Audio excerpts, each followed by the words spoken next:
Aujourd'hui, dans ma collection, une voiture célèbre, la Chevrolet Célébrité.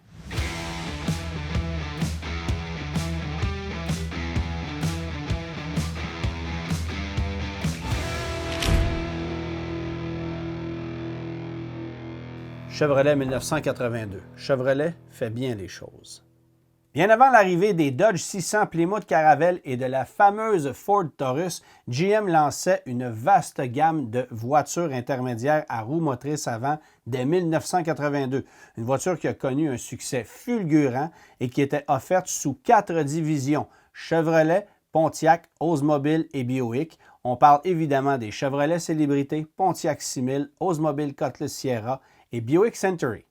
Partageant toute la plateforme A de General Motors, ces voitures étaient toutes très convoitées. Évidemment, Chevrolet est celle qui se sera démarquée davantage au chapitre des ventes, étant le modèle d'entrée de gamme de cette grande famille de voitures intermédiaires. À son arrivée en 1982, la Célébrité est disponible en 2 configurations de carrosserie: la berline 4 portes plus traditionnelle et le coupé 2 portes d'inspiration européenne. C'est du moins ce que mentionnent les stratèges de Chevrolet pour commercialiser cette voiture aux lignes qui nous semblent aujourd'hui très génériques, mais qui, à l'époque, étaient plutôt audacieuses.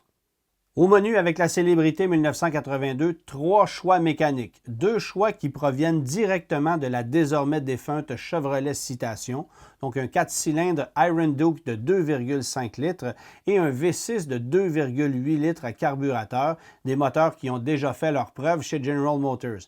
Également, un nouveau V6 diesel de 4,3 litres qui est essentiellement un moteur à 8 cylindres diesel Oldsmobile auquel on a retranché 2 cylindres, un moteur qui ne produit que 85 chevaux de puissance, mais qui propose un couple particulièrement généreux.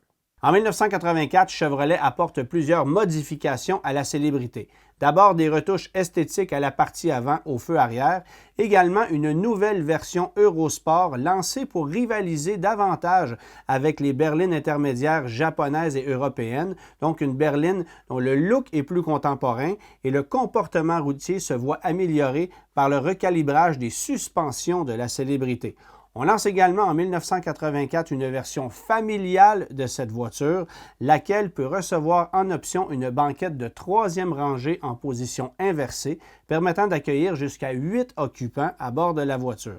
Et finalement, le moteur à 4 cylindres de 2,5 litres se voit greffer l'injection électronique de carburant et on peut également obtenir avec ce moteur, mais aussi avec le moteur diesel, une boîte manuelle à 4 rapports. Oui, une boîte manuelle dans une Célébrité. En 1985, la gamme s'élargit encore davantage avec l'ajout d'une Célébrité classique, laquelle arbore un toit de vinyle rembourré et des enjoliveurs de roues de broche. C'est également en 1985 qu'on offre un moteur V6 de 2,8 litres à injection électronique, lequel permet d'offrir une puissance de 130 chevaux. C'est en 1986 que la Chevrolet Célébrité sera à son apogée, constituant la voiture la plus vendue aux États-Unis. On aura produit 404 883 unités de la Célébrité, un succès incroyable considérant de surcroît l'arrivée de nouvelles voitures très populaires et très modernes, notamment la Honda Accord et la nouvelle Ford Taurus cette même année. En 1986, Chevrolet abandonnera toutefois le moteur V6 diesel de 4,3 litres, dont les ventes avaient été quasi symboliques pour 1985. Puis, histoire de garder la clientèle en haleine, Chevrolet allait présenter en 1986 le concept Célébrité Eurosport RS, une voiture qui allait inspirer un modèle de production lancé en 1987 et commercialisé sur 2 ans, uniquement sur le marché américain. C'était la Célébrité Eurosport VR. En somme, une voiture modifiée par la firme américaine AutoStyle qui allait greffer à la Célébrité Eurosport jupe aérodynamique, aileron, jantes d'alliage exclusives et calandre distinctive. La voiture allait être offerte en 4 couleurs et en 3 configurations de carrosserie. Bien que la Célébrité Eurosport VR ne soit pas offerte sur le marché canadien, la gamme Célébrité est plutôt étoffée sur notre marché.